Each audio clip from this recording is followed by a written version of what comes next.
We've answered that one in the previous assessment, haven't we? Exactly. So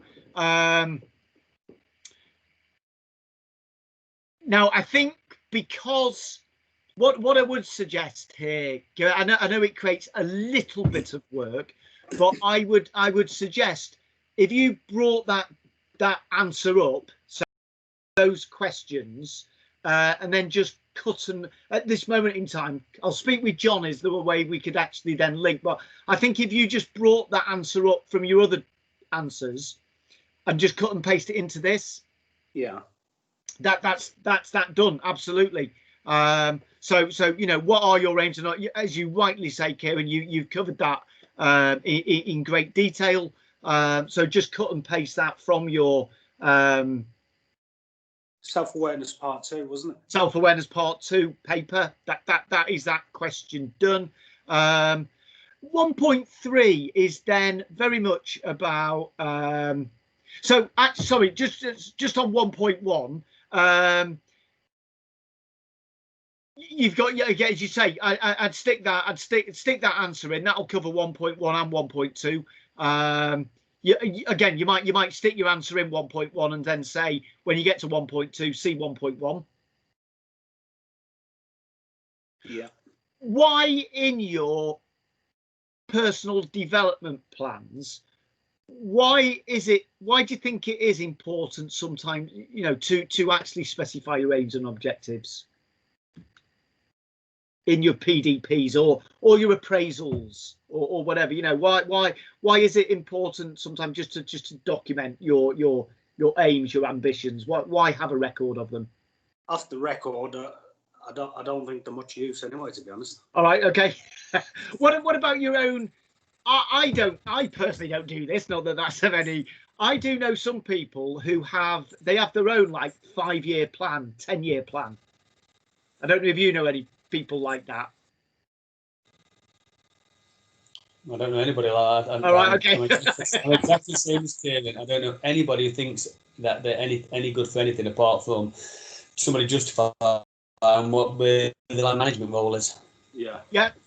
The suite of questions that we get differs every year, and we're giving them questions from his line manager, and half of them aren't relevant to what we do anyway. Yes, and I don't know. I've had appraisal processes where you go into them knowing that they're not particularly valuable. What about yourselves? Let's take your.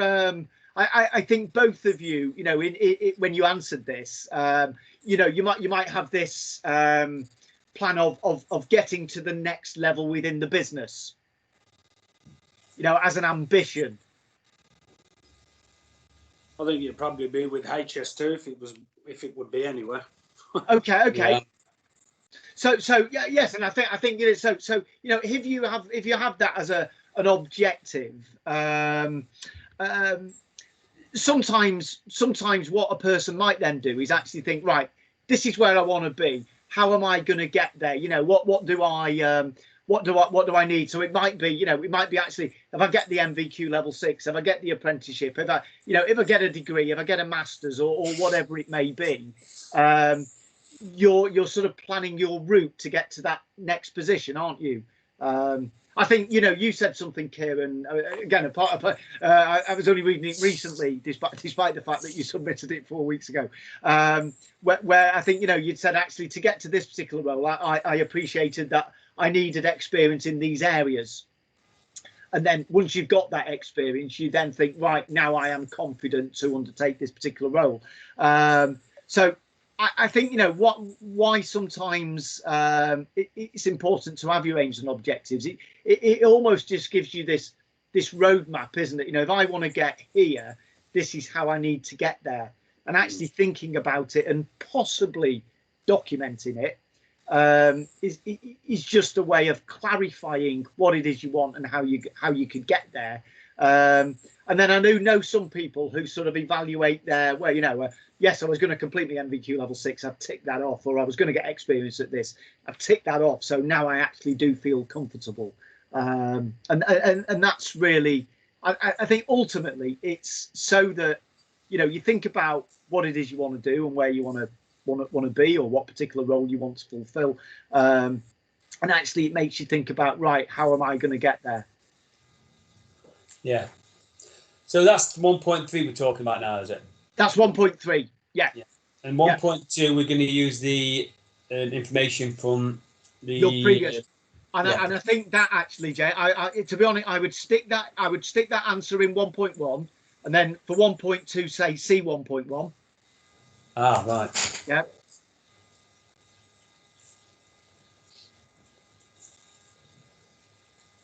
And again, you know, the reality is you in answering 1.1, 1.2, you've both got that. You know, I know we asked you to do it, but you've both got those plans and those ambitions. 1.3 is really just asking, you know, what is the benefit of actually thinking about that, or possibly even recording it? Well, it's at the minute now. I don't know if James is aware. We've been James, myself, and Frank being put forward for upskilling for a senior role. Right. Yeah, brilliant. That's come through from Andy Lee. The course it's a 1-day course, but he wants to put some of the Wayne Evans, our line manager was looking at putting so many of us through. Brilliant. From the civil side, there's James, Frank, and myself who's been nominated to go on the course. Fantastic. So it's another little course. It's only a day's course, but it's another course of stepping further into that role in the years to come.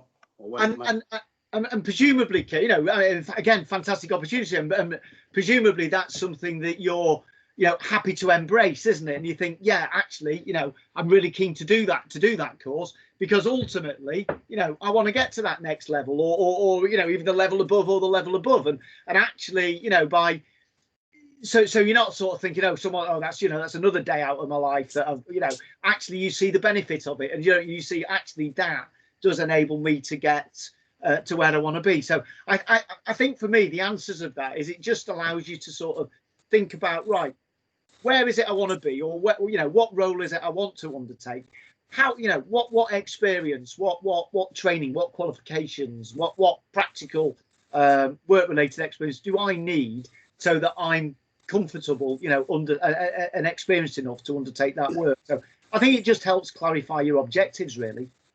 Yeah. It purely and simply in answer to that. I'm presuming if you thought, you know, if you couldn't see any benefit at all to that 1-day course, then you'd probably say, no, I'd rather not go. But if you can see the benefit, you think, yeah, absolutely, you know, I'm well up for that.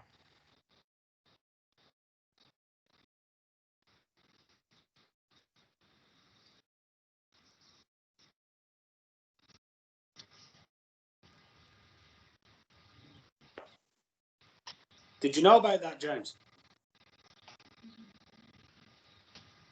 You're on speaker.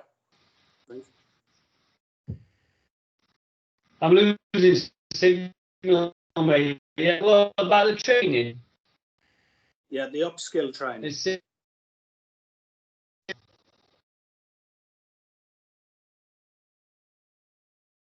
got a poor connection, hasn't it? I think it's the Chesterfield line again. It's yeah. He's like a robot. I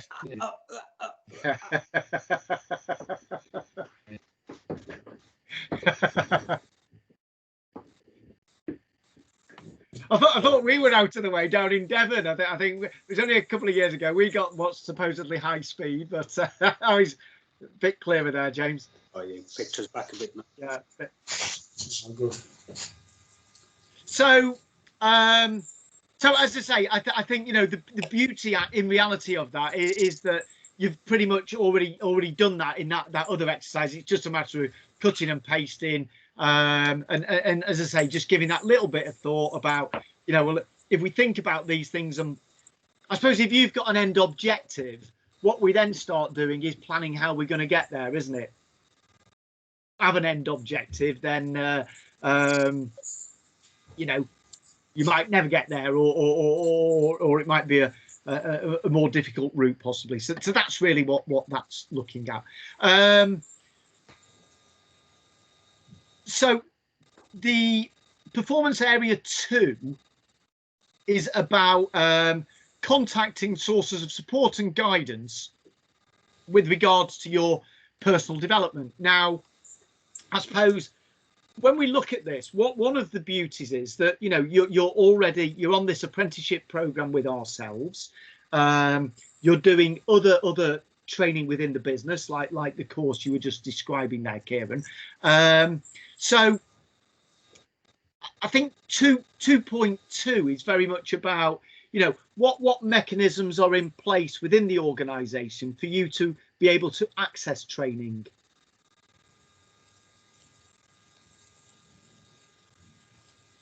So how did you? 2.1, yeah. So 2.1 is actually just the fact that you have communicated. So I can talk to you about how we'll build that sort of evidence. You know, it's you linking into what we're going to do now. So you probably do you have like a training and development, like a HR department where they will. I'm sure there's certain training that you'll need to have that they just monitor and make sure that you've got it. It's the basic e-learning. Yeah. E-learning. So is that managed by a particular department in Network Rail, like HR or training and development, or? It's mandatory. Everybody who joins Network Rail has got to do it. It's just your basic health and safety, your fire awareness and things, and if you didn't, say for example, there was, say that health and safety, say for whatever reason you'd not done it or it had lapsed, who would then identify that, oh, Kieran, you know, you've got a course that's out of date, you need to? I think it works off the completion date, doesn't it, James? If it runs out of date, then you get a notification say that you need to resit it, or you. Okay. So I think I'd something in there, you know, as a business, you've got like this online training platform. So there's mandatory courses that you need to do. What about how did you become aware of the apprenticeship and sort of apply for the apprenticeship? We get the. You broke up midway through there, James. Mine came through an email through line management above saying what was that was it really. Yeah, no, it's great. So I think, you know, the actual evidence of that is just, you know, there can be standard information sent company wide about courses and training that we're able to access. Some is optional, some will be mandatory, just to sort of linking into that. Explain how to contact sources of support and guidance to identify, recognise standards of qualifications. So some of the qualifications might be, Danny's just emailed over something. I know you mentioned in your answer previously, James, that you're very much interested in like quality assurance roles and things like that. You've frozen on my, yeah, just frozen at the moment.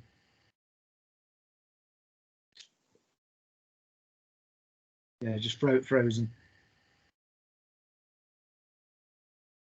If you again, if you were interested in any particular training, Kieran, how would you who would you speak to? Do you sort of speak with your line manager? Yeah, it would go to the line manager, and then he'd probably contact. I think there's a girl who specifically deals with the training. Right. So I imagine I was going to say, I imagine actually you've got a training department, haven't you? So I think in answer to question 2 or 2.2, I think, you know, you could speak with line management. Let's call it the training department for ease. You could speak with the Network Rail training department. Yeah. You could also, you know, if it's probably unlikely you'd need to, but you know, you might speak directly with the training provider if there was something you were particularly interested in. You know, you might go to a training provider and speak directly to them, or you know, if you're interested in joining the CIOB, Chartered Institute of Building, you know, you might speak directly with the Chartered Institute of Building. Doesn't mean you will, but you know, potentially you could. Yeah.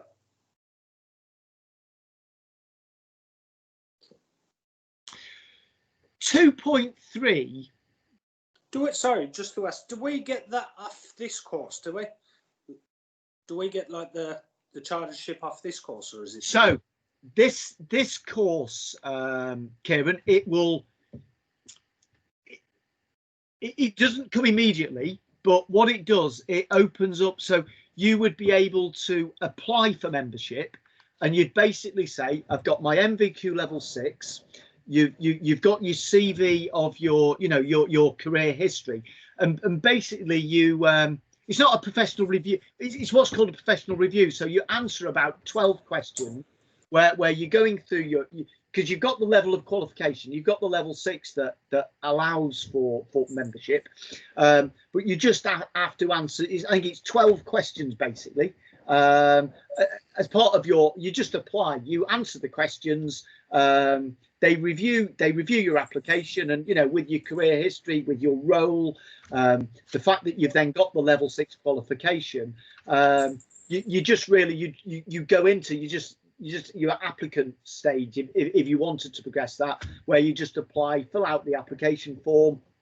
They will review the application form, and really, as long as you've structured the application form correctly, you've got everything you need to qualify for membership. Absolutely. Right. What membership's that then, Andrew? So that's the IOB. So you become a member of the Chartered Institute of Building, James. I thought this was NVQ level 5 and not level 6. That's what I was about to say.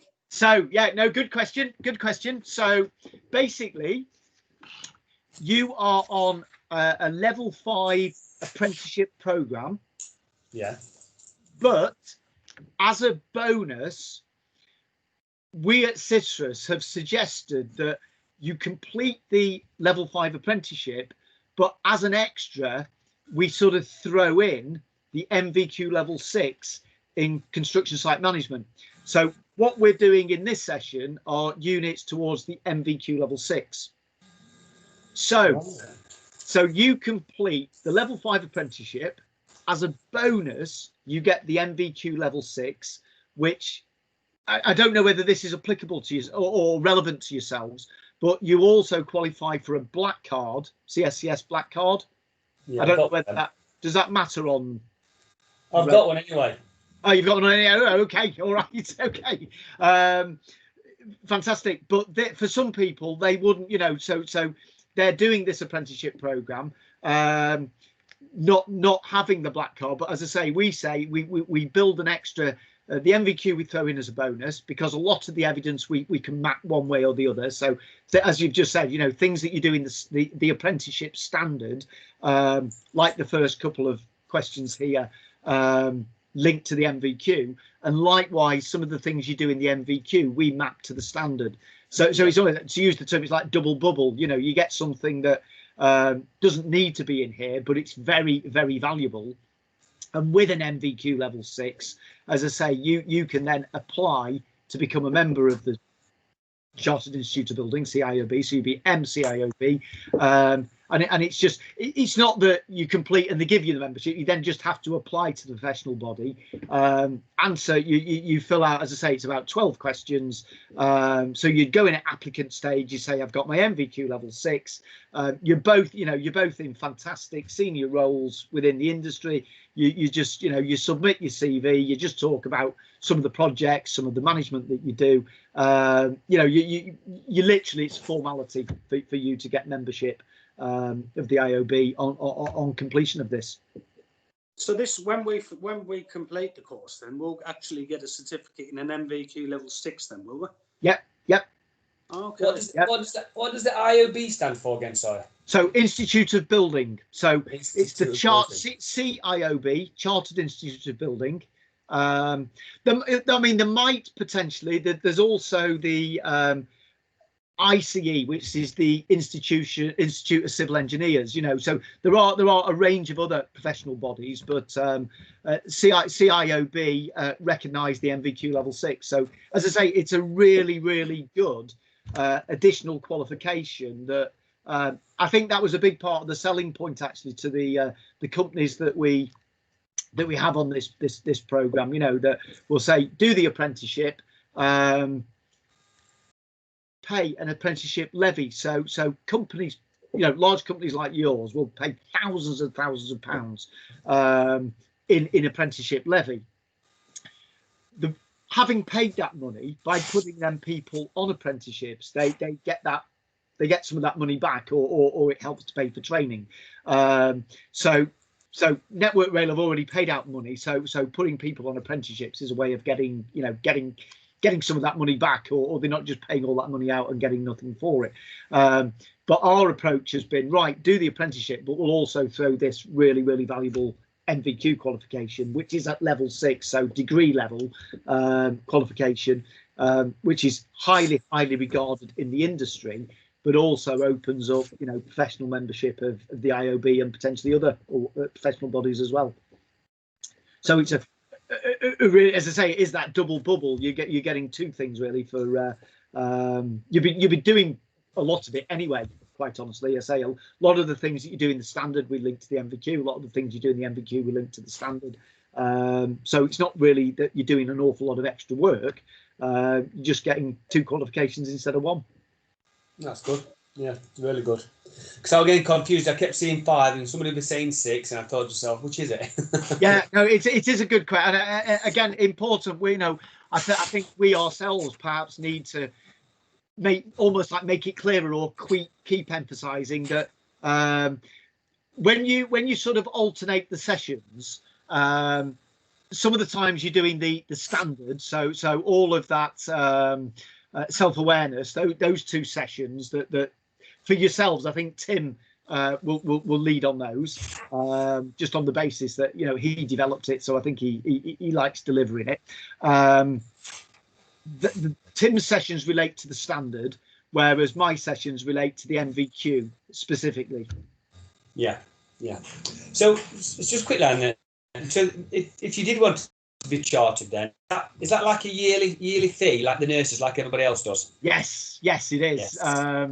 So you're probably in line for £300 to £400 a year.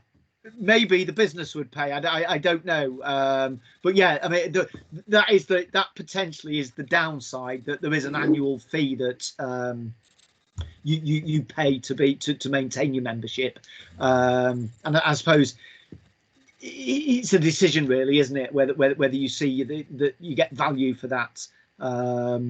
Where it might be that on the basis of that you get a job that pays a few £1,000s more, so that £300 or £400 actually is well worth paying.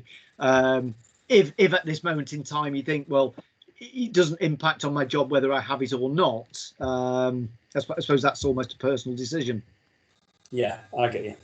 Yeah, I have something called a NEBOSH diploma, and that gets me, it's a safety qualification, and that gets me membership of IOSH.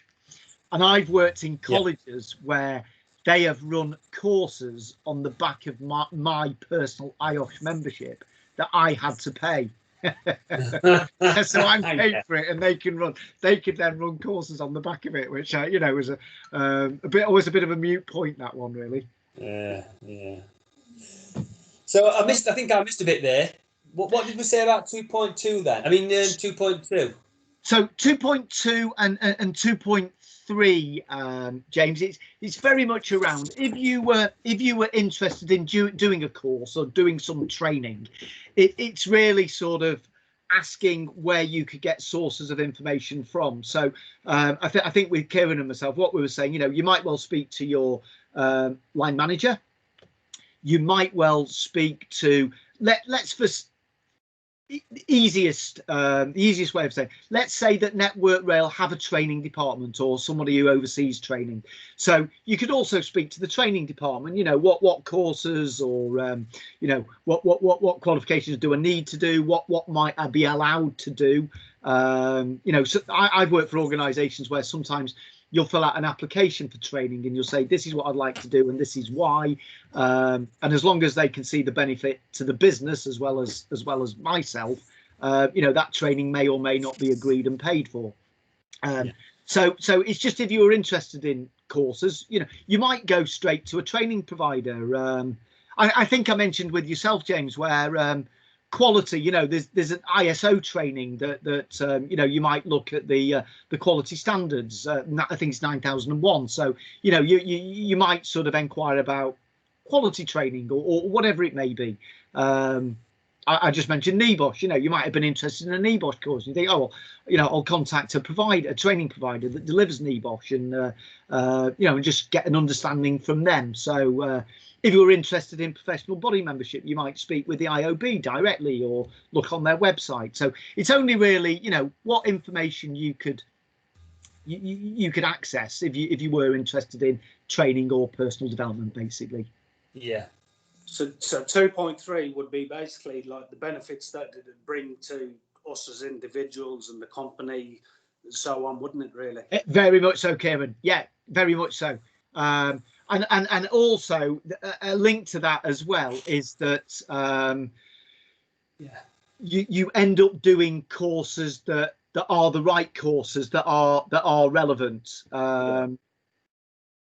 So you know, you're just making sure that course does cover, you know, what you need to know almost. What's relevant to our role, basically. Yeah. I remember I was on a course myself, and I happened to be, you know, we'd stopped for a break, and I'm having lunch, and I happened to chat.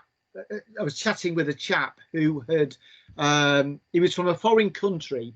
He'd spent 3 years at one of the London universities. He was doing a building surveying degree. Building surveyors, obviously there's the RICS, the Royal Institution of Chartered Surveyors. So anybody who, you know, is a professional building surveyor tends to be a member of the RICS. This chap had spent 3 years in London from abroad, so all his fees, all his living expenses, and the degree he did was not RICS accredited, so it was almost like worthless. And he was then having to do a master's degree that was RICS accredited, so it was another 2-year course.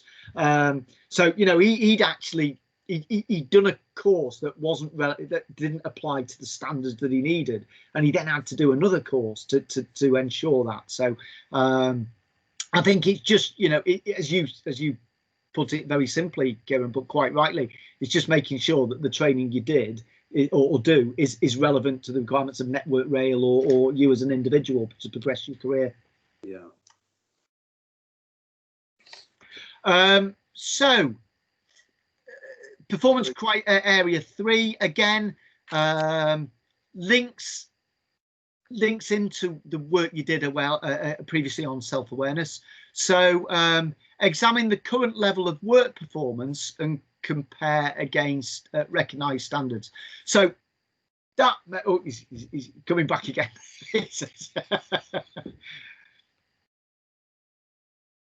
I'll just wait for James to jump.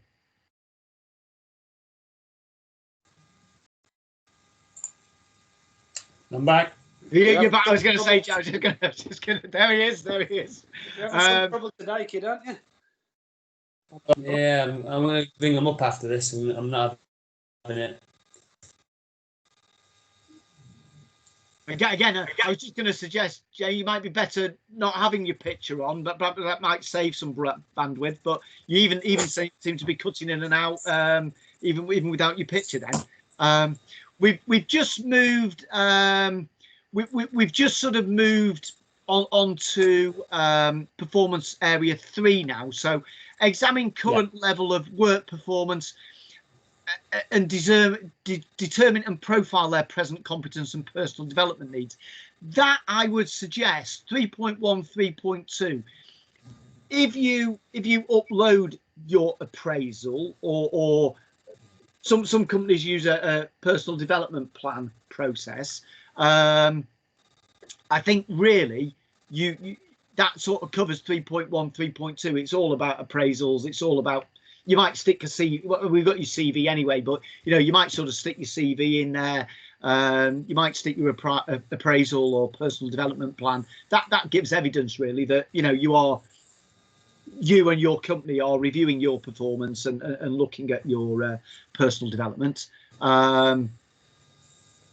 Describe how to analyse current personal levels of knowledge and performance against selected and recognised standards.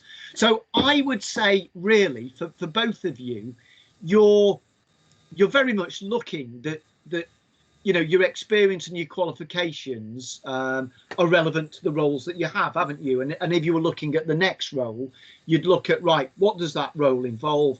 Have I got the training? Have I got the qualification? Have I got the experience?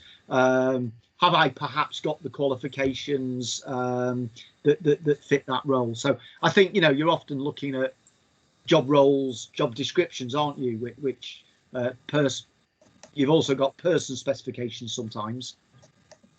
So would that be as in the role we're in now, or for a senior role? Would that be? I think likewise, Kieran. To be honest, I mean, again, I thought your you know, self-awareness was really good, wasn't it? Where I think you know, hadn't you said it? Was it one point where might actually been, may not have been you, might have been Tony, but I think there was, or it might have been you, Kim, where you were saying actually, there was one role that I think you were offered, and you know, I think it was you, and you said, yeah, at this moment in time, you know, I think I just needed perhaps a little bit more experience. So and that was probably, again, you analysing, wasn't thinking, right, what does that role entail? You know, do I at this moment in time think I've got the experience, or you know, are the things that I probably just need to have some experience in before I then apply for that type of role? So I think you know, often you're looking at what the role entails, aren't you? Which could often be the job description or the person specification, and thinking, you know, do I have all that experience? Do you know, have I got, if it's specifying qualifications or training or whatever? So I think, you know, you're just looking at those, aren't you, and thinking, have I got it? If not, then potentially what do I need to do to make sure that next time around I do go for that role, or I do take that role.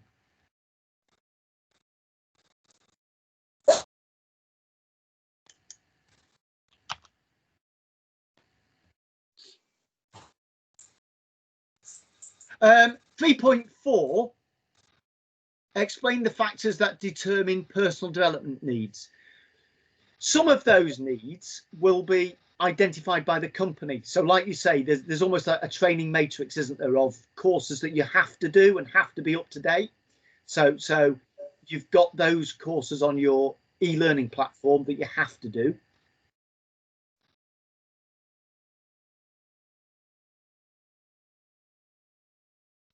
The course you mentioned, Kieran, that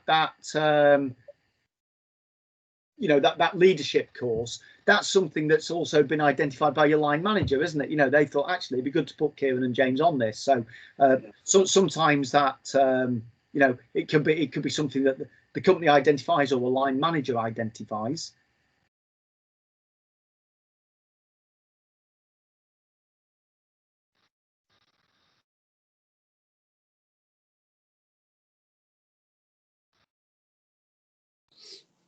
Yeah. Sometimes as well, actually, just as I'm talking here, personal development doesn't necessarily have to be related absolutely to, say, training or a qualification. It might be that there might be a particular aspect of the job where you think, actually, you know, I'd like to have a better understanding of how that part of the work's done. So you might, you know, potentially shadow somebody, or you know, speak with someone. Again, I remember you were sort of saying, wasn't it, with the Dawlish Wall, where, you know, actually you spoke with an experienced shop fitter. I think it was where the sea wall formwork kept getting disrupted by the, you know, and you spoke with somebody who was experienced at that type of work. Yeah. And I think you plied the front and the back. We double plied the shutters, yeah.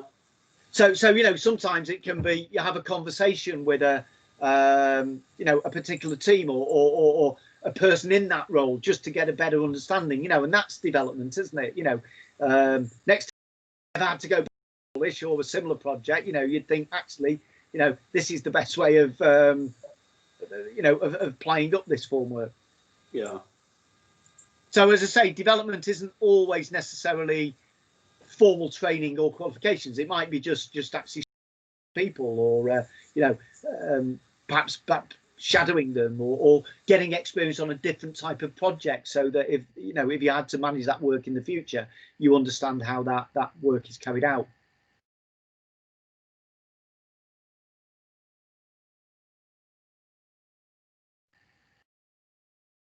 And I always say, I think often 3.4, I think we're all, you very much think about, right, what role, what position is it I'd like to have, and if there is any training, any qualifications, any experience that I need to get to that role, then making sure you've got that, so next time that role becomes available, you think, actually, I'm in a really good position now to apply for that particular role.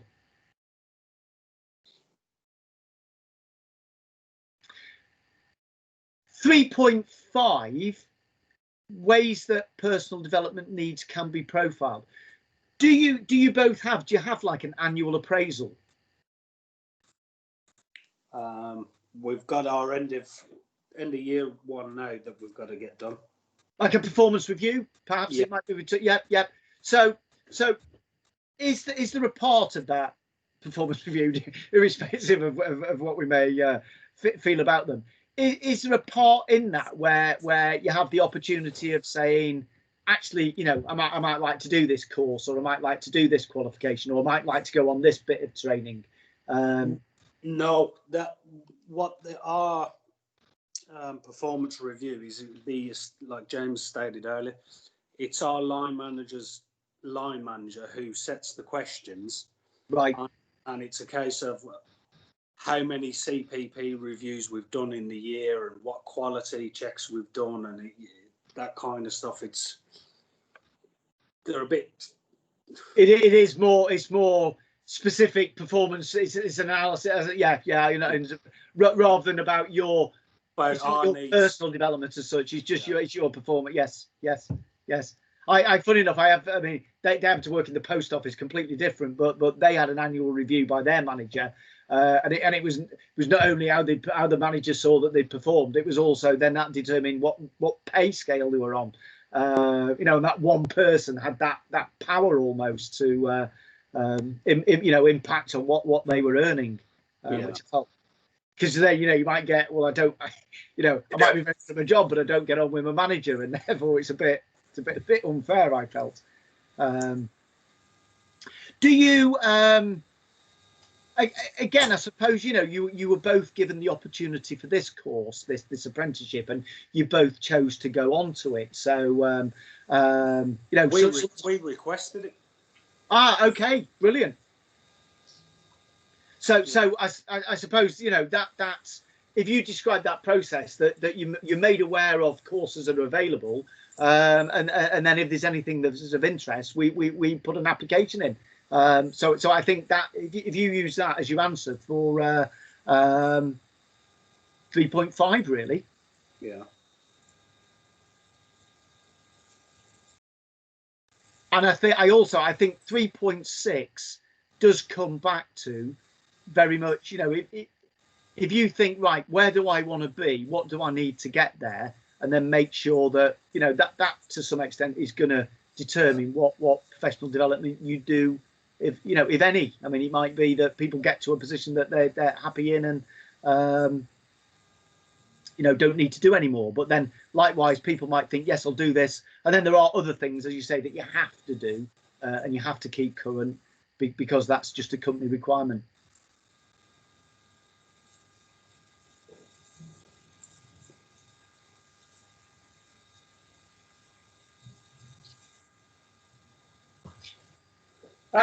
Andy. Sorry, James. Yeah. All them 4 questions there just feel like it's going to be a lot of repetitive answers again to me. So again, very much, James. It would be me if you think, say for example, you answered 3.3 and you think that's the same for 3.4, 3.5, 3.6. Just say answered in answered in 3.3. By all means, signpost if you think you've covered it, or you might say C 3.3 and put a couple of extra lines that just cover something slightly different, or just add those extra couple of lines to 3.3, and then please, as I say, if you think I've already covered that, reference it. Don't reproduce it or reinvent the wheel. Just say I've already covered in 3.3 or C 3.3. Just do that. Yeah. 4, I think in some respects, if it may be that if you have if there is this personal development review or this annual appraisal where there is an opportunity just to request some training or development, that's brilliant evidence, and you talk about that. If you don't have such a thing, it may be that you utilize where we've said 1.1, where you've got your short-term and long-term goals that you did in your answer, just stick that in there. These are my 3 short-term goals, these are my 3 long-term goals. Again, just to make it, does that make sense? Does that, just to make it easy for yourselves? On 4.1. Yeah. So if we just put C question, whatever it was, sorry. Yeah, 1.1. And if you remember, with 1.1, we just said, well, you can, if you cut and paste your answer from self-awareness part 2, where you've literally said, these are my 3 short-term goals, these are my 3 long-term goals, and so that's your answer for 1.1.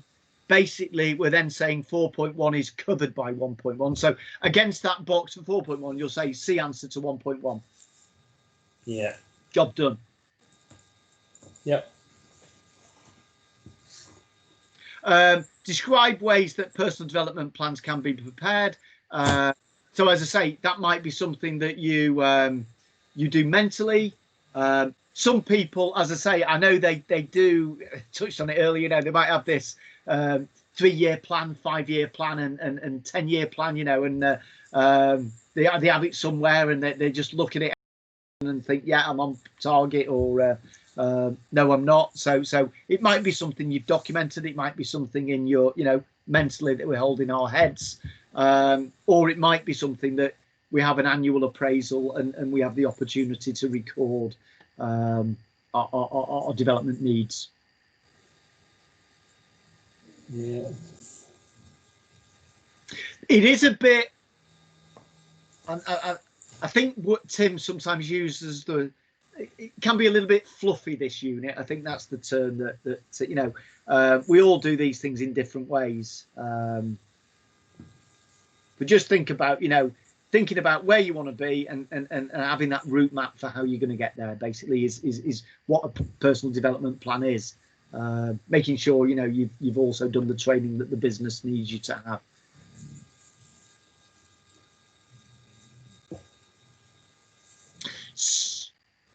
So if going to move on to 5. Yeah.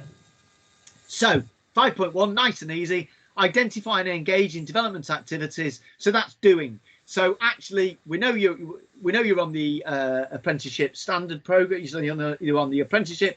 You're doing with us the NVQ level 6. So you could just put completing level 5 apprenticeship, completing level 6 NVQ. The course that Kieran was describing as well, I just stick that in the box. This is what we're doing.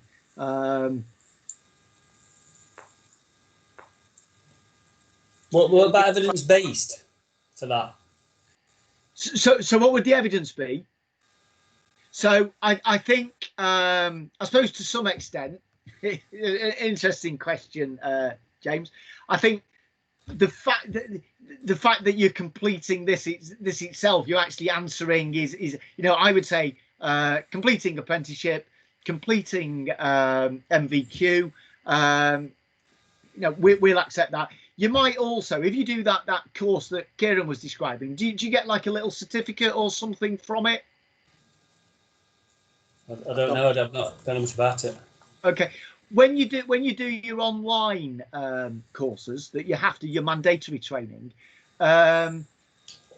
is there a report that's produced, or you know. It's just an email comes out saying that you've now been uploaded, you've completed the course, and then that goes to a database which is called Business Plan. You can go on there and it'll tell you what courses you've taken, but there's no certificates with them. Okay, so what I would suggest: bring up Business Plan, take a photograph of that business plan, because that'll show you what you've done. Yeah. Upload that as your evidence. That just shows that you've engaged in personal professional development. Right, just a screenshot. Just a screenshot, absolutely. That also, James, in many respects, links to 5.2, doesn't it? Because, you know, this is what you've got to do. This shows that I've done it. You know, so that's a way of reviewing progress. So what's it? Establishing use procedures that come with the development process. So, yeah. So that, as I say, that shows what you've done. Obviously, we're reviewing your progress. So Danny's report. So again, you know, we can sort of signpost that. You know, in addition, you're regularly reviewed on the apprenticeship. So you know, we've got that sort of implicit within this course. But as I say, I think your screenshot, you know, that shows what you need to do. It shows how you're progressing on it. Yeah. 5.3 I think is similar, and I know that you're I know as part of this course that with Danny, and occasionally it will be Danny, yourselves, and your manager. You know, there is this review process for how the apprenticeship is going. On any courses that you do like this one, do you have like an internal system where you feed back to Network Rail on how beneficial you found a course to be? Probably on completion, I'd say. Yep. Have you ever had to do anything like that, Kieran? On you know, you might have gone on a training course and they've said, "What did you think of it?" Yeah, when we've recently done we had to renew our SMSTS courses, so at the end of that we get like a feedback form for them. But perfect. That just goes to the obviously the trainers. We just fill the forms in and they keep. So again, that could be one. I mean, actually, for this, you know, the fact that you're on this qualification, it's you know, it's implicit from the fact you're on it that you're undertaking. I think I just put a little statement there, Kevin, just to say, you know, on a lot of the training that we do, at the end of the training, we just provide a feedback and an evaluation form. That covers that really, because that's the normal way of doing it. Yeah.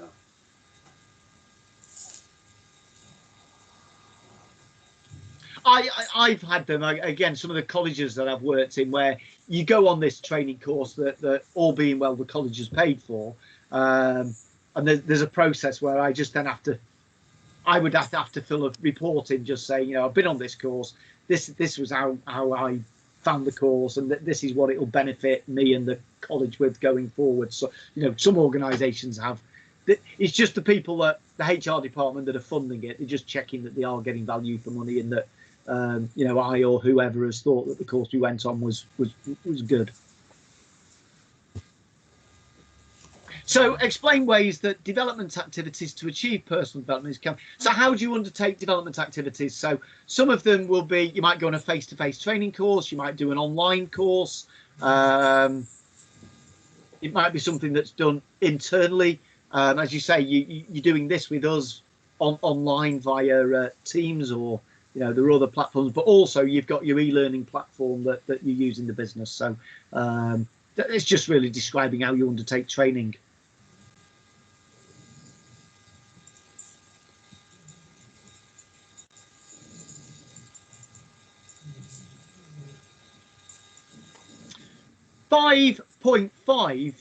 Reviewing and recording progress. So you've got your, so James, you called it, was it business, that platform that records all your training? Yeah, it's called e-business suite. It just collects all the information about you, everything from your on-call, from your annual leave, your training, anything. Right. So again, I think, you know, methods that can be used. You've got, you know, you use this online e-business platform. I I think funny enough, I've worked in organisations that use something called iTrent that sounds very, very similar to that. Like you say, everything is on there. So you know, you're obviously you're using e-business within Network Rail. I suppose you could also link to OneFile on the apprenticeship programme. Tracks your progress, doesn't it? You know, you've got that little barometer that when you complete something, so that's tracking progress. And I think, you know, those two really answer that criteria. Yeah, there's not a lot of narrative you're going to be able to put down. There isn't. These, is there?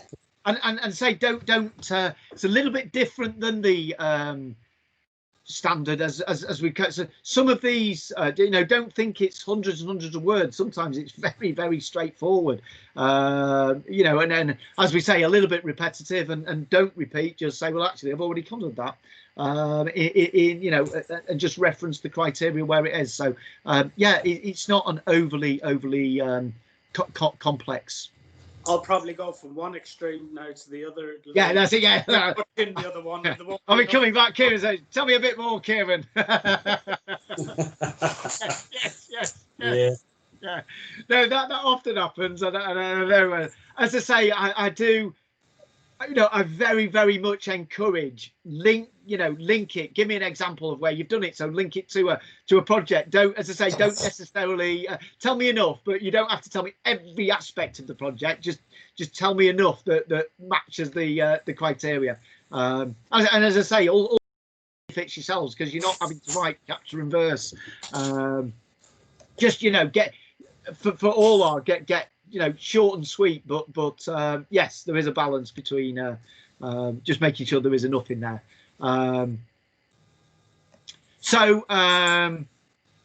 Explain how achievement of identified can be measured. Again, that is pretty much what we've been saying.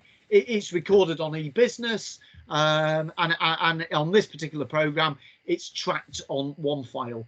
Is that 6.1 now, or? Sorry. So. Evaluate achievements. So I think the evaluation of achievements, that screenshot of e-business and potentially a screenshot of your OneFile barometer, that's where you can evaluate achievements, isn't it? You know, it's listing all of the e-business courses that you've done. So that screenshot, as I say, I'd screenshot e-business, I'd screenshot your OneFile barometer. Those are ways of tracking progress.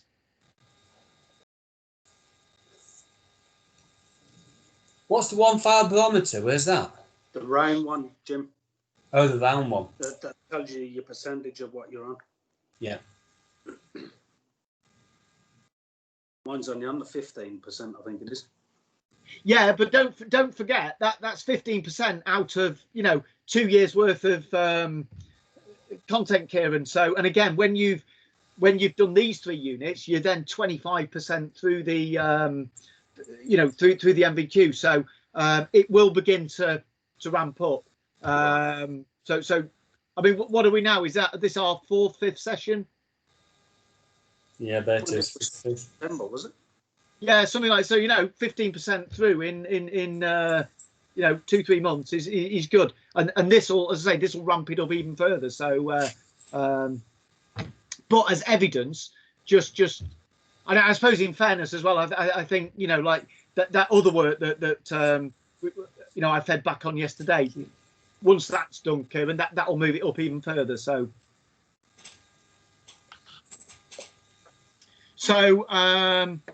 compare and record achievements of knowledge and gained against recognised standards. Again, actually, the work we're doing here, each one of this, like 6.1, 6.2, that is a standard. So the work you're doing is being assessed against the occupational standard for this NVQ. The work that you do for the apprenticeship is being assessed against the apprenticeship standard. So I just put, as I say, that tracking documentation really is, and answering this in OneFile. Your answer is a demonstration that it's being assessed against occupational standards. So explain how achievement is is identified. Mention e-business. Sorry, Andy. Sorry, Andy. You lost me there on 6.2. So, what do we say then on 6.2?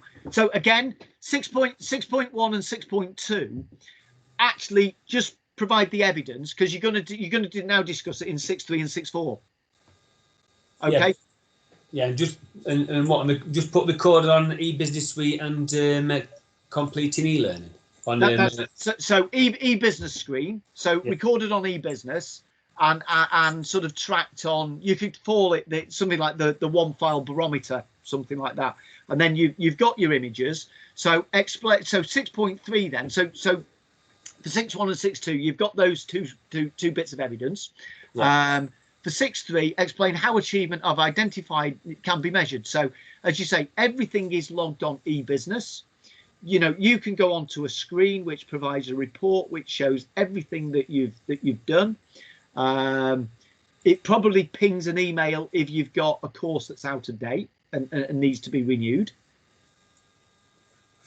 And so that's how it's done in the workplace. And you could also just throw in that, you know, for your NVQ and for your apprenticeship, one file e-learning portfolio has a barometer which shows progress.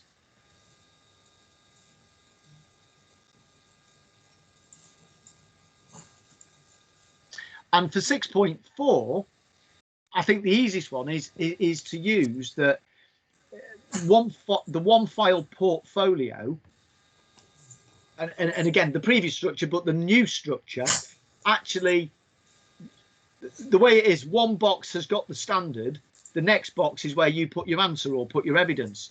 So the ways that evidence of personal knowledge and competence against standards can be recorded is, you know, it's recorded in one file. You know,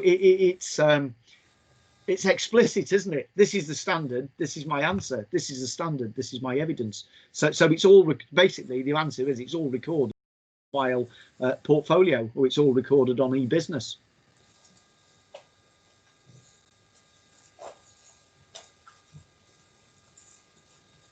And that again, that is what that I know. You know, I think all of us, there's little getting to know how to use one file takes a bit of time, but one of the benefits of one file is everything sits in one place. So here's the standard, here's my answer. It's carefully tracked and mapped.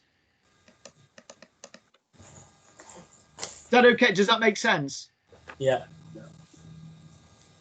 And then the final criteria for this unit and today. So review so it's all about review the cycle. So conduct regular reviews on personal aims and objectives. As I say, that I know yours might be slightly different, but that generally speaking is that annual performance review. I know yours is a little bit more totally sort of work related, but you know, do you get the opportunities to speak with your managers and say, oh, you know, actually I'm really interested in you know, like they've identified this other course for you? Do you ever get the opportunity of perhaps saying to a manager, oh, you know, I'd really like to do this quality assurance training or leadership training? Or that's done in conversations between us. Our standards are for Network Rail. We meant to have a one-to-one with his line manager, and then a one-to-one to go through as PDR, talk about it and what's required, and then we're meant to have a one-to-one on the PDP, clarifying what we have done through the year. And then the year after again is the review and PDP onwards. We're meant to have a one-to-one with him every time, but our line manager hasn't got the time for that, and that doesn't happen. Yes. So I think my way that you answer this, James, I think include that first bit and leave out the last bit for the sake of your NVQ, because that'll nicely, as I say, that's a fairly standard format. I worked in one organisation where the manager was so busy, you just let people fill in their own, which it meant absolutely it was valueless. So I understand that, but yeah, as I say, I think talk about the process as it should be. Is this 1.7.1 what we're going to put there? Then we're just going to put the PDR, PDP in, and then just put Well, just put just one liner, and then is this for 7.3 you're talking about? Or yeah. So 7.3 is so 7172. I would say if albeit it may not be, you know, if you had a copy of your PDP and your PDR, that would be great evidence for that. I think to some extent you can use e-business as a way of just demonstrating, you know, what needs to be done and what has been done. So that links to that. But you know, as Tim's suggestion, if you do have a PDP or a PDR, that is just evidence that there is a regular review. It's a way that it's been measured and updated, the fact that you've got them and you do them every year, so that's your evidence. And then basically, James, in answering 7.3, so you know, we have an annual PDP and PDR. Is just explain that process that you just verbalized a few moments ago. Yeah.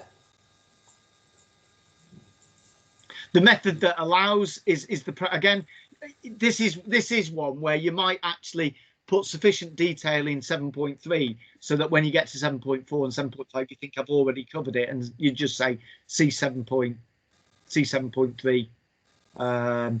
So explain methods that allows for the revision and updating. That is that annual review with your manager. That's how that's done. Yeah. And why should that be reviewed and updated is the final question. Yeah. If your manager did have the time. He actually signed my PDP for me last year and gave it me. Right. Signed my signature on there and gave it me. He says, I've done it here, I don't worry about it. Yeah. It's probably not. Do you, in your roles, do you have to appraise your staff? No. No. Okay. But presumably your ultimate ambitions is to get to that particular role of your managers and you know, so I suppose sometimes you might, you know, potentially you think actually if I ever got to that position, actually I would give these things more value than perhaps the current incumbent does. Yeah. It's an odd one. It's a mute point, perhaps. Yeah, it's an odd one. Yeah. As I say, I think sometimes, you know, if there are processes and they don't actually have any value, and people don't see the benefit, you've almost really got to look at why is that process there. Yeah. Almost wasting everybody's time, isn't it? Yeah. As I say, I do know in the real world that you know, things. I think sometimes you might just answer these a little bit holistically rather than your own experience. Perhaps look at, you know, potentially what could the benefit of this be. Yeah. I think you know the final one there. Why are you reviewing and revising? You know, you're just checking that you know, everything that you need is in place. Perhaps if other courses or other opportunities arise where you think actually it'd be really useful if I, you know, was aware of that or had some knowledge of it. It may, you know, potentially it makes us a more rounded person. It makes us better at our jobs ultimately, isn't it? That's why we really undertake development, to either make us better at our current job or enable us to be in a position where we can apply for that next level or that next role within the organization. Yeah.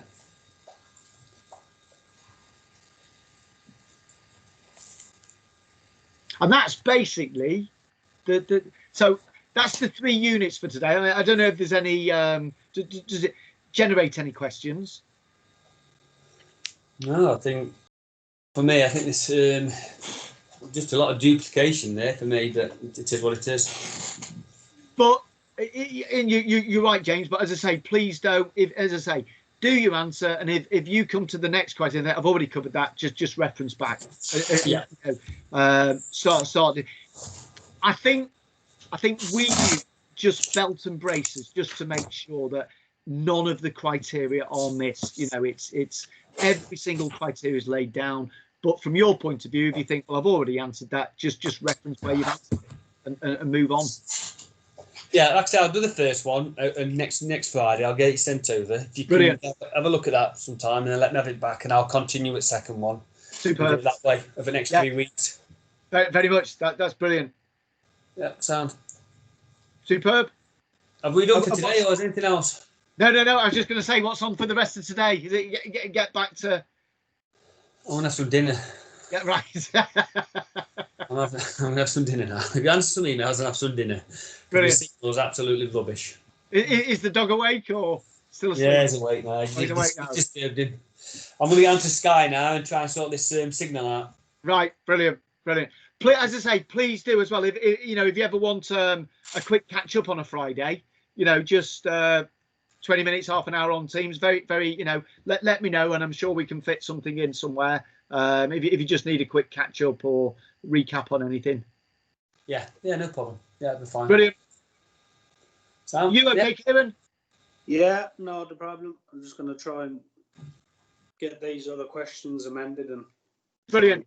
Try and get them sorted out. I tried in, as I say, I tried in them, Kieran. I think if you look at my feedback, if you just not necessarily every single point, but just have a flavour of those, as I say, like certainly the time management, it is more about programming and planning is relevant to time management on a project. So it's certainly not that they're completely wrong. It's just think a little bit about how you manage your time. So so sometimes it is saying no to certain things. It can be delegating work to others.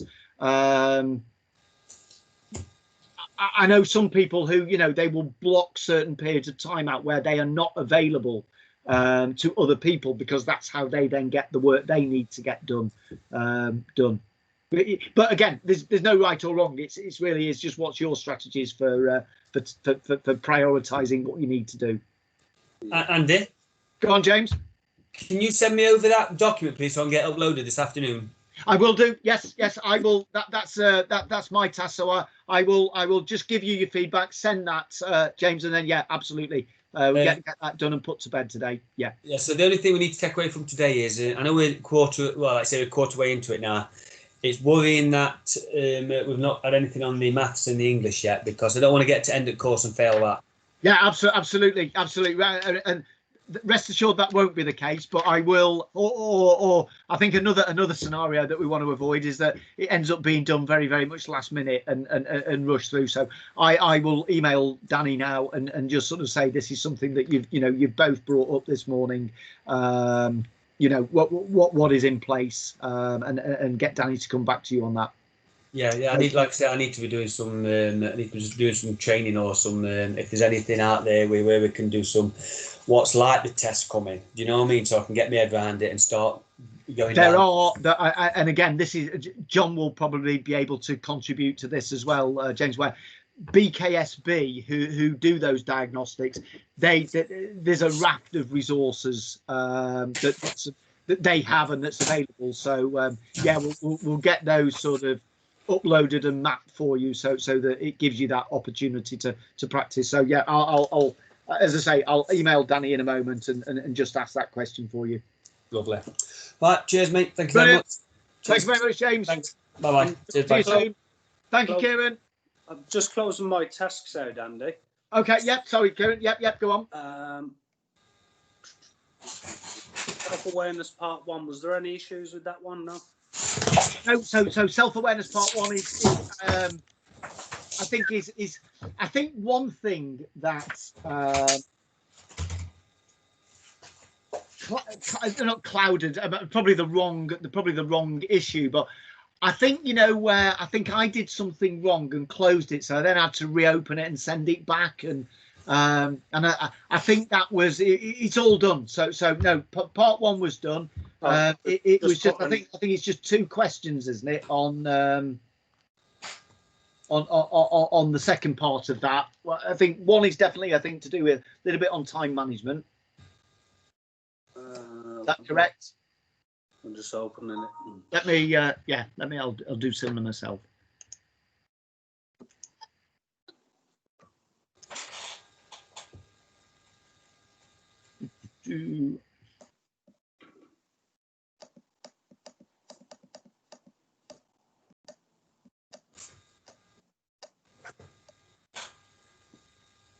Kieran? Yeah. Are you going on to a meeting, or are you going to carry on doing this? You get this closed out. I need to get this first one closed out. Are you going on a meeting at 2 o'clock? I'll see. I doubt it. I'll see how it goes. Because otherwise, I'm gonna end up getting behind on all this. Yeah, that's what I'm saying. I need to know, don't I? If you're going to. No, I'm not going to bother. We can even in a bit. I won't then. I'll crack on with my stuff instead. Just blame me. See how that bloody NVQ assessment went on forever. And Kevin, I'll send you that stuff over I said and all, yeah? All right then, no worries, mate. I'll do that now. All right, see you, Andy. Cheers, mate. Thank you. Thanks, James. Cheerio. I'll give you in about half an hour. Okay, mate, no worries. The first, I've opened the one up. There's you've answered it all.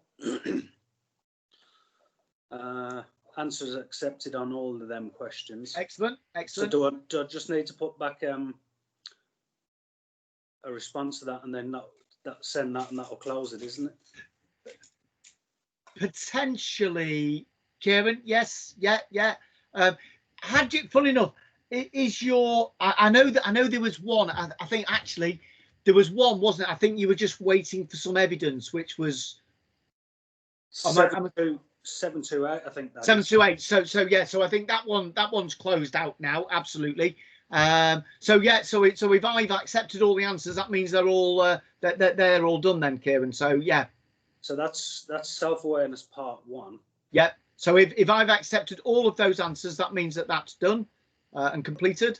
Because that's still showing in my tasks. So is that where I think, like you say, do you just need to send it back to me? Yeah, it's got send now at the bottom. Brilliant. And does that clear the task? I've put points taken on board for future assessments in the response. So I'll send that should go to 3, hopefully. Yeah, hopefully. Oh, I don't need to sign it. Is it just a tick box, that check box? It's ticked. Okay. So is it send or submit, something like that? Just says send now, but it's still showing as 4. Right, let's have a look. Let's have a look at your where are we?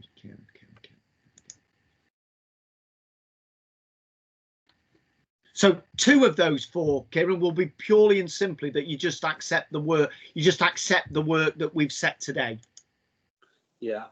Yep. So that's no more than that. So 728, which is showing red, which is the evidence I've got to upload. Yep. And the other one is please sign. Yeah. So again, 3 of those, Kieran, are purely and simply that you've just got to accept them, basically. Tick the box to accept them. Please sign your recently bit. Okay, let's go into it. Okay, signed. Yeah. Accept.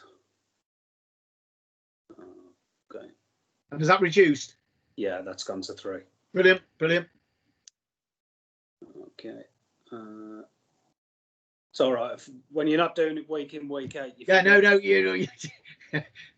Yeah, I say obviously John joined us 3 weeks ago, and he's been, I think his suggestion has structured it a little bit differently to the way me and Danny were doing it. So yes, I know.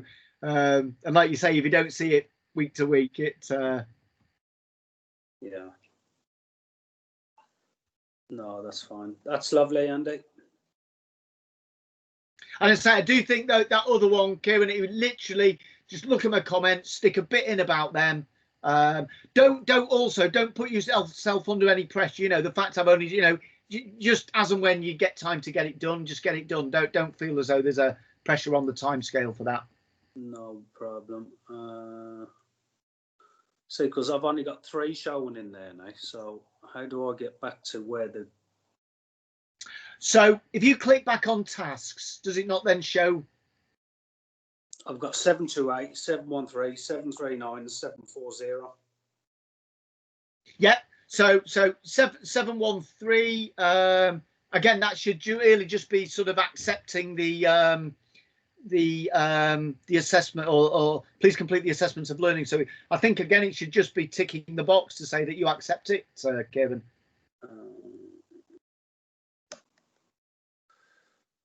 That's the answer one, that is. I agree the information provided here is accurate of what has taken place. Yeah, okay, so if you tick that box against your name. Yeah, save and refresh. And then save and refresh.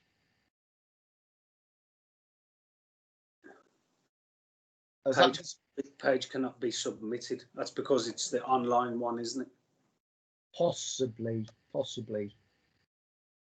What I'm looking for is the one with the answers on there that I need to update.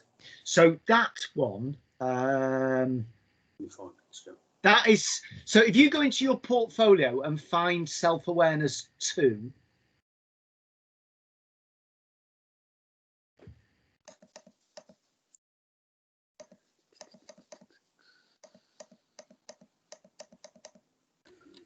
self-awareness part 2, yeah.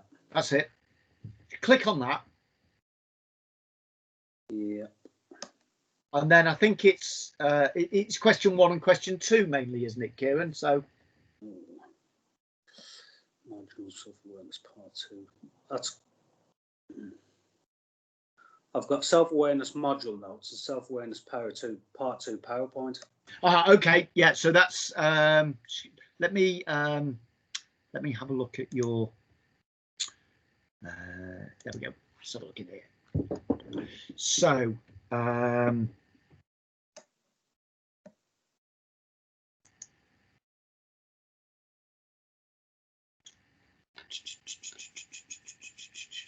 Right.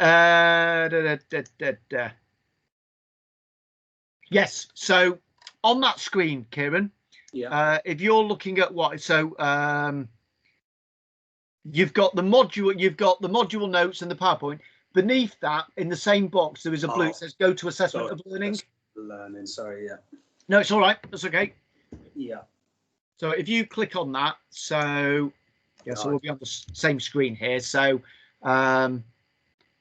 so yeah, so I think what I've said there, again, it was that time management, and absolutely programming and planning is part of time management. So there's that. What I've then gone on to say, so this question is really looking at how do you manage your time and how do you prioritize your time. You know, as a construction manager, you can run the risk of not having enough time to do everything that needs to be done in the time available. So what I've then done is sort of just given a few examples of, you know, what you, so you might have you might jot down to-do lists. You know, sometimes you have some work, don't you? Some work's absolutely urgent, it's got to get done. Other things not quite so urgent, and almost what we need to be doing is focusing on, right, what is urgent work and what is not so urgent, and you know, so you're not spending all your time on non-urgent things, and actually something that is critical doesn't get done.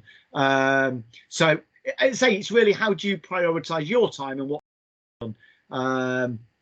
so as I say, I know sometimes people, you know, they're only available, or they dictate that actually, you know, I'm going to meet with these people at this particular time on this particular day, but that meeting has to take place then. So you know, they're not potentially available all the time to other people. You know, they're very protective of their own time. Yeah. As I say, saying no.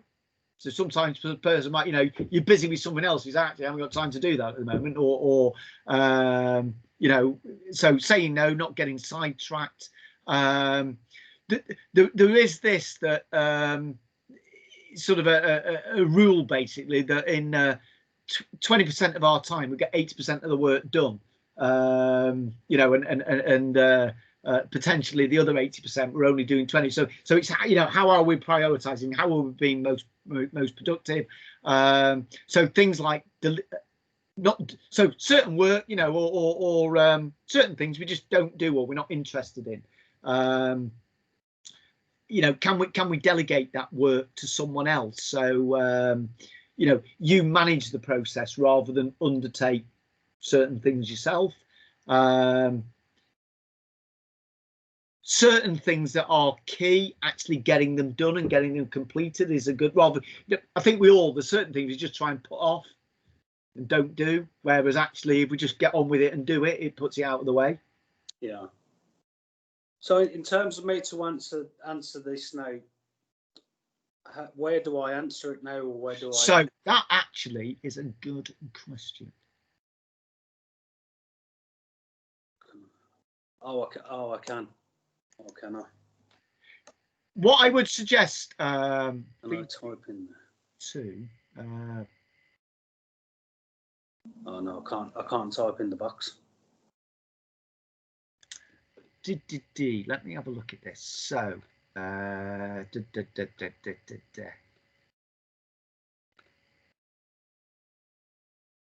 does it, as a suggestion, I'll clarify this with John.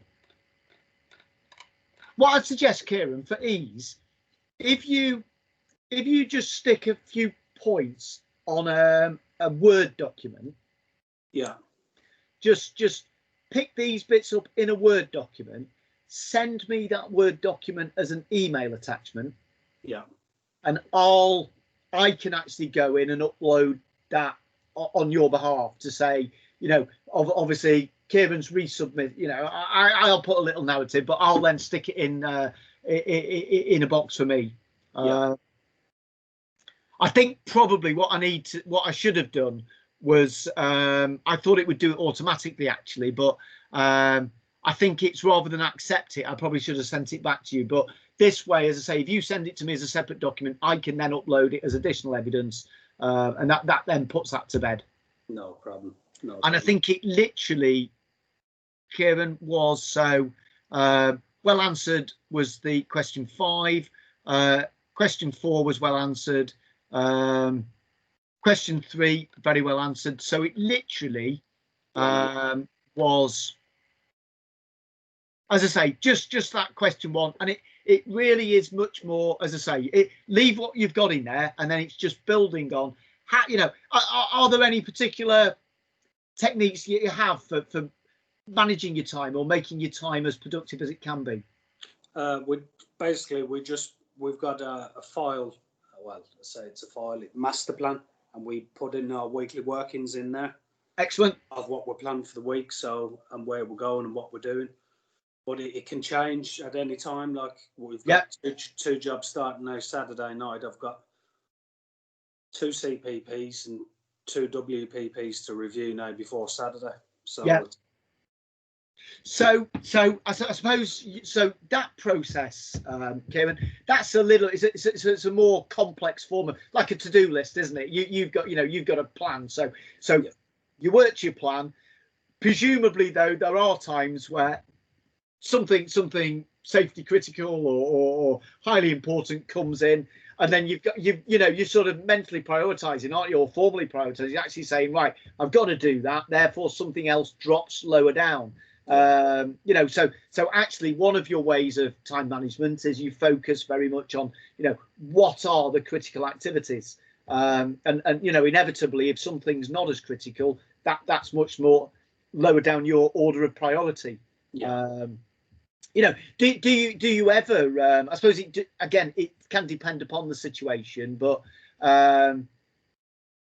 yeah, I've experienced sometimes where you know, you're in dealings with people and you spend a lot of time talking to them. It's very unproductive, or you know, they're talking about anything and everything other than what they need to be focusing on. And you know, sometimes you get people who are time wasters, so it's trying to minimise the impact of them. And you know, as I say, I know some people, and there were certain times where you won't know where they are. You know, there's only certain people have access to them at certain times of the day, because that's when they're getting on with the things that they need to do. Yeah. Yeah. In terms of with the notes that you've put then, Andy, do I need to go into a great length of detail? No. So what you've put there, like bullet points of Very much so, and also, Kieran, they're only suggestions, so it's not like you're not going to touch on all of them. Those are, as I say, those are just suggestions of time management techniques. You know, some of them may not be relevant to you. Some of them may, and you think, actually, yeah, that is what I do. You know, some of the, you might have a message might come on your mobile phone, and you see who it is, and you think, actually, I'm not going to answer that at the moment because, you know, I've got something actually that I'm working on. I sometimes, you might be working on an email and another email comes in and you think, oh, I better just answer that, and then you answer that, and it takes you away from what you were doing. Yeah. And you know, sometimes you've got to be a bit disciplined and think, actually, I'm not going to open that email. I need to focus on this. So it's just, you know, how you have that focus. And I think it was James in his, you know, he said, you know, I'm contracted for 35 hours, but do 50, 60 hours work a week. So, you know, it's what you do to try to minimize the impact of that. Yeah. Yeah. And then I think the next question. So again, some good content relating to lessons learned at Dawlish. Yeah. Yeah. So this was really how do you determine whether a project has been successful or not? Normally, and again, it's that eternal triangle, Kevin, of, you know, it was completed on time, it was completed in budget, and it was completed with the required degree of quality. And as I say, I think it's now a square really, where health and safety, you know, it was completed safely. We had, you know, 0 accidents ideally, or a low number of accidents, low number of incidents. As I say, it's just what in your view is a successful project? Yeah. Oh, that's sad. And then I think just building on from that, you know, if a project wasn't perhaps as successful as hoped, you know, how do you sort of evaluate that project and think, well, there's a few lessons that we could learn here that we need to apply next time? Mm-hmm. Yeah. I think I spoke about lessons learned in one of them. I think you probably it probably has come up. I think for me it's possibly just, I think James touched on something earlier, and it's, yes, we learn lessons on one project, but how do we make sure that we don't make the same mistakes next time round? You know, how are we taking those lessons learned and then embedding them into the next project, and, you know, the next project after that? Yeah. No, that's fine. I'll try and get them closed out today. It's, as I say, it's not a huge, as I say, and I'm really I very much take on board your point that actually this has been sitting. I've probably been procrastinating and going back to my own time management. See that task from Kieran Gallagher, and I've just left it sitting there, whereas I should have just get on with it. And I think there's that. It's known as eat the frog or bite. You know, sometimes, you know, there are certain tasks that we not actually in your case, but you know, there are certain things we just put them off, don't we? And actually, what we really should do is do them, put them to bed, and then because if we don't do it, it leads to further problems. Actually. Yeah. No, that's fine. That's lovely, Andy. No problem. Brilliant. Superb. Fantastic. Thanks for today, Kieran. So. No problem. Have a good afternoon. Enjoy the rest of your day. And you. Take care. Cheers, Kieran. Cheers. Bye. Bye.